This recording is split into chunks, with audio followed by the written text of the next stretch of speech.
नैसर्गिक शेती तज्ञ सुभाष पाळेकरांच्या रसायनमुक्त शेती तंत्राला दक्षिण भारतात मोठी मागणी आहे. ఇక జీవులకు జరిగే హాని విషయమైతే చెప్పనక్కర్లేదు. క్యాన్సర్, గుండె జబ్బులు, ఈ మధుమేహం వంటివి. वाढत्या उत्पादन खर्चाने आणि हवामान बदलाच्या संकटाने त्रस्त झालेले शेतकरी आता सुभाष पाळेकरांच्या नैसर्गिक शेती तंत्राकडे वळतात. रासायनिक खते आणि कीडनाशकांवर होणाऱ्या अवास्तव खर्चावर या तंत्रात घरगुती पर्याय आहे. तर एकच पीक न घेता एका पिकात कमीत कमी 8 ते 10 पिके घेण्याच्या तंत्रामुळे वर्षभर उत्पादन देणारी शेती अशीच या तंत्राची ओळख झाली आहे.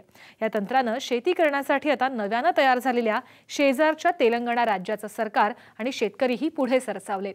नैसर्गिक शेती पद्धतीच्या कार्यशाळेला मोठा प्रतिसाद मिळत असल्याचे तेलंगणा राज्यात दिसून आले.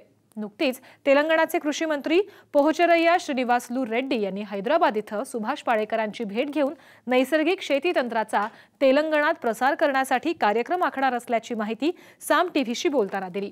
तेलंगणाच्या कृषी मंत्र्यांशी एक्सक्लुझिव्ह संवाद साधलाय आमचे सहकारी नागेश राहेकर यांनी. महाराष्ट्रात अनेक ठिकाणी ज्या पाळेकर झिरो बजेट नैसर्गिक शेतीचा अनेक शेतकऱ्यांनी अवलंब सुरू केला आहे, त्याचाच प्रत्यय आपल्याला तेलंगणाच्या राज्य सरकारचे कृषी मंत्री यांनी सुद्धा शेतकऱ्यांना प्रमोट करण्यासाठी आणि शेतकऱ्यांनी जास्तीत जास्त या शेतीचा अवलंब करावा यासाठी पाळेकरांच्या शिबिरामध्ये उपस्थिती लावून शेतकऱ्यांना मार्गदर्शन केले. आपण प्रत्यक्ष तेलंगणाचे कृषी मंत्री PS रेड्डी यांच्यासोबत आपण चर्चा करूयात. त्यांना कशी वाटली ही झिरो बजेट नैसर्गिक शेती.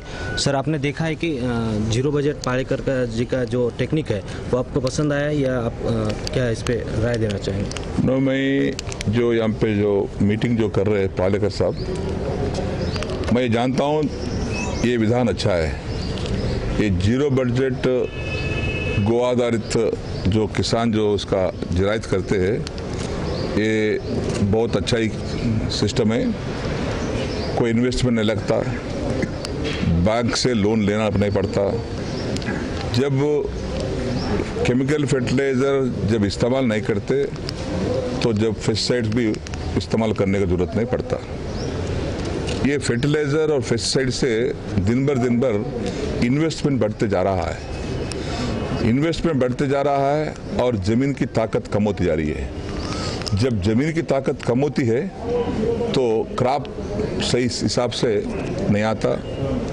इससे ज़्यादा लोन करके किसान बहुत नुकसान पा रहे.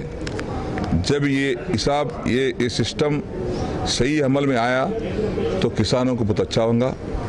इससे किसानों की जो कर्ज लेने का है, लोन लेने का है, बंद हो जाता.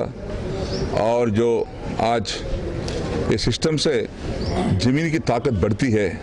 ज़मीन की ताकत जब बढ़ती है तो ऑटोमेटिक क्रॉप भी बढ़ता.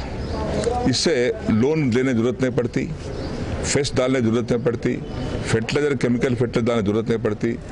इससे फ़ायदा है जो किसानों को. उस वास्ते आज देखने के वास्ते आया, उनसे मिलने के वास्ते आया, उनकी जो बात सुने.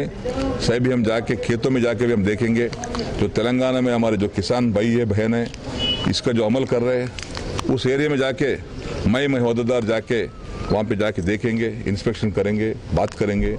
ये सही तरीके से उनको फ़ायदा है तो उसको स्टेट में, राज्य में पूरा अमल लाने के वास्ते हमारे मुख्यमंत्री जी से बात करके इसका अमल लाने का कोशिश करेंगे. दिनों दिन जो किसान आत्महत्या कर रहे हैं ये खर्चा बढ़ने के कारण, तो इसके ये जो खर्चा कम जीरो बजट में दिखाया गया है, ये आपको सही से लगता है कि ये इससे किसान की सुसाइड जो रोकी जा सकती है? बहुत अच्छी बात है. जब जीरो बजट में जब इन्वेस्टमेंट नहीं रहता, जीरो बजट में अच्छा फसल आता, जीरो बजट में ज़मीन की ताकत बढ़ती, जब फेस डालने की जरूरत नहीं पड़ता, फर्टिलाइजर डालने की जरूरत नहीं पड़ता, जब लोन लेने की जरूरत ही नहीं है. लोन किस वास्ते लेते किसान? इसके वास्ते लेते. जब उसका जरूरत ही नहीं है तो लोन लेने की जरूरत नहीं है.